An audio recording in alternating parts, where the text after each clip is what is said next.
Good morning. Sometimes we are uncomfortable around do-gooders. Are you a do-gooder? Do you know do-gooders? Well, that's what happened in the story in the gospel today. Jesus turned out to be a do-gooder that interfered with the normal activity of life.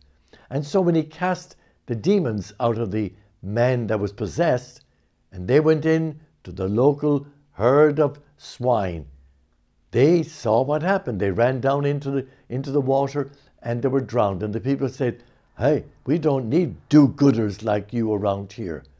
Sometimes I think we have an attitude that as long as God stays out of our lives, we're okay.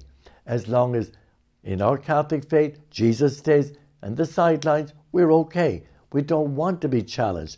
We don't want to be asked questions by the Holy Spirit, because the do-gooder may interfere with our being, and that's not easy.